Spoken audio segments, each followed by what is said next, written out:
Cuando vemos una película, nos fijamos en los elementos visibles que todo el mundo podría reconocer, como los planos, el color y la composición, pero hay elementos subyacentes relacionados con la simbología que merecen atención y más en el cine de Luis Buñuel.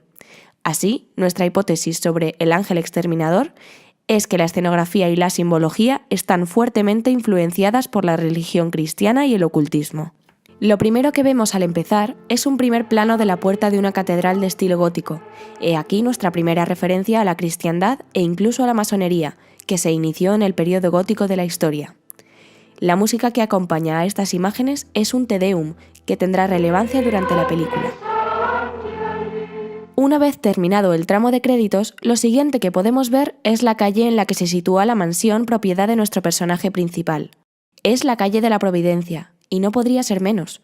De hecho, si nos fijamos en la forma que tiene el cartel, es una cruz latina. El significado de providencia tiene varias acepciones, y todas ellas se ajustan a lo que se quiere simbolizar. Algo que conduce a lograr un fin, algo para remediar un daño, o el cuidado de Dios sobre el objeto de su creación. En nuestro caso, Dios se identificará con la figura del ángel exterminador, quien desatará el castigo sobre los pecadores dentro de la mansión. En cuanto a los aspectos técnicos, los planos más recurrentes suelen tener gran profundidad de campo y la cámara suele encontrarse en una posición tercera. Respecto a la interpretación, los movimientos de los personajes son muy coreográficos, pareciéndose a la representación teatral. Vemos de una forma curiosa varios niveles. Al fondo de la sala, un pequeño escenario. Delante, una sala repleta de sillas y sillones. Delante de esto, el salón comedor. Y por último, el espectador. Identificamos así una representación teatral dentro de otra, aquella que el espectador observa y a la que el espectador diegético asiste. También hay algo que ha llamado fuertemente nuestra atención, y son las repeticiones que encontramos, en ocasiones de escenas enteras y en otras de simples gestos o acciones. En primer lugar, al inicio de la película, vemos cómo los personajes principales del film, aquellos que serán castigados, repiten su entrada en la mansión 2 veces de forma casi idéntica, siendo encabezados por Edmundo Nobile, el dueño de la mansión. Todos los invitados pertenecen a estratos altos de la sociedad, y esta repetición se asocia con una dilatación o desgarro en el espacio-tiempo que prevé un apocalipsis próximo para estos personajes. La segunda repetición sucede en el brindis propuesto por el propio Nobile. Durante el primero, los personajes responden a él, algo que no ocurre durante el segundo. Por la deliciosa noche que nos ha ofrecido nuestra amiga Silvia, con su estupenda creación de la novia virgen de la Mermú.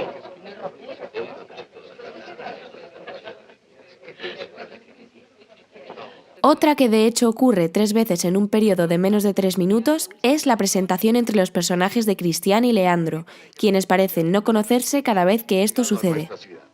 Leandro Gómez, Cristián Ugalde. Encantado, igualmente. Leandro, querido amigo Cristián. Permítame presentarle el señor Ugalde y su nombre me hace el favor. Leandro Gómez. La reiteración por antonomasia es la que se realiza una vez el desenlace de la tragedia está cerca, en el que, después de haber estado encerrados los personajes durante 6 días, la Virgen, Leticia, encuentra el modo de salvación realizando una repetición de todo lo que hicieron desde que llegaron al salón de la mansión. Previamente a esto, un personaje dice: «Vamos a postrarnos a los pies de la Virgen porque ella es la única que nos sacará de aquí».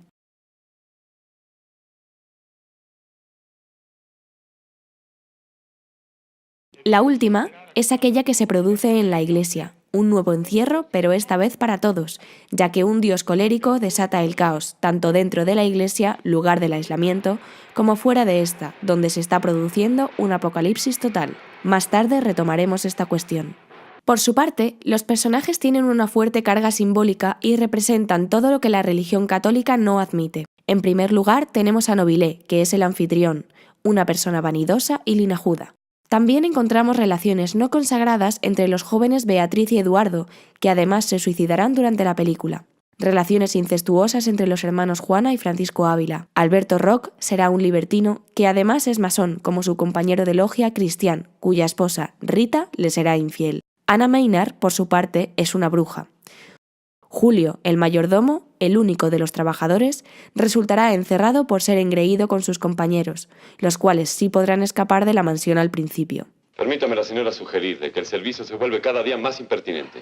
Así, la única que no es pecadora y la que es capaz de encontrar una salvación para los habitantes de la casa será Leticia, la Virgen. Aquí se puede apreciar la influencia de la mitología nórdica por el nombre que se le da a la mujer. Las valquirias eran deidades femeninas puestas al servicio de Odín. Por otro lado, se encuentran todos los trabajadores del servicio de la mansión, quienes, por su clase social, no quedarán encerrados. De esta forma, se revela un aliciente más para meterse con el servicio. Yo creo que la gente del pueblo, la gente baja, es menos sensible al dolor. Tras la cena en el comedor, los personajes cambian de habitación y se dirigen al salón, como hemos dicho, con aspecto de teatro, y en una doble altura se encuentra una pianista interpretando la sonata di Paradisi. Del mismo modo, el salón es llamado Paraíso de Tebas. Resulta irónico que la pieza y la sala tengan ese nombre, ya que es lo menos parecido al paraíso lo que se van a encontrar. Como hemos visto, la iconografía religiosa se hace patente desde el principio de la película. Toda la mansión está decorada con motivos religiosos como cuadros de santos, de ángeles y vírgenes. Estos cuadros también son puertas de armarios, dentro de los cuales encontraremos diferentes pecados cometidos por los personajes durante su encierro, como la lujuria, la muerte o el suicidio. Además, es detrás de estas puertas donde nuestros personajes pierden su dignidad y humanidad por completo, utilizándolos como retretes y no importándoles ya la apariencia que puedan mostrar ante sus amigos. Son 6 días completos los que pasan encerrados dentro de la mansión, para el 7º día acudir a una misa. Esto queda asociado al periodo de tiempo que, según la religión cristiana, Dios tardó en crear el mundo y descansar tras ello.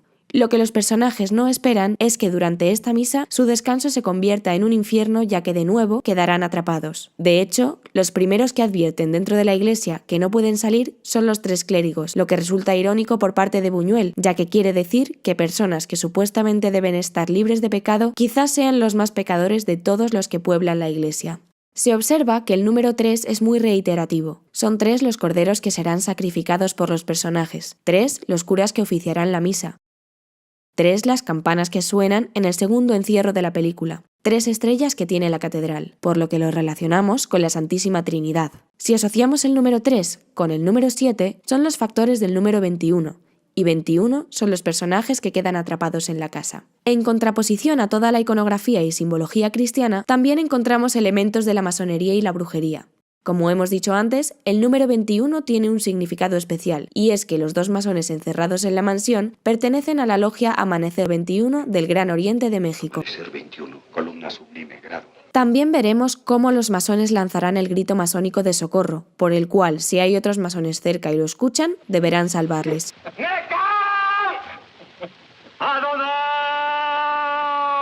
La palabra prohibida de la masonería satánica.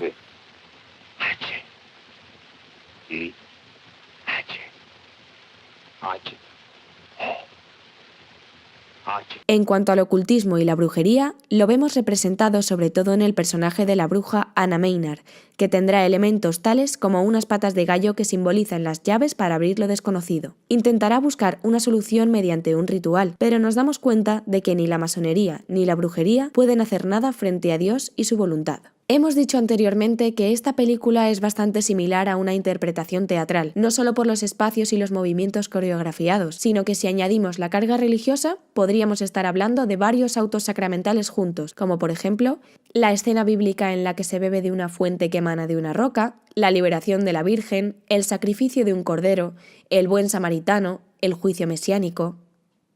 La cinta tiene una estructura similar a la de tragedia griega, es decir, los personajes creen que su desdicha ha terminado cuando vuelve a empezar de nuevo, otra referencia a las repeticiones. Si recordamos el primer plano de la película, la catedral, y lo relacionamos con el plano final de la misma, nos damos cuenta de que también es una catedral. Con esto se ha cerrado una etapa que en su interior ha albergado varios ciclos repetitivos y se da por hecho que independientemente de la clase social que se tenga, no hay otra forma de escapar del castigo del pecado. Y ahí estará el ángel exterminador para recordárnoslo.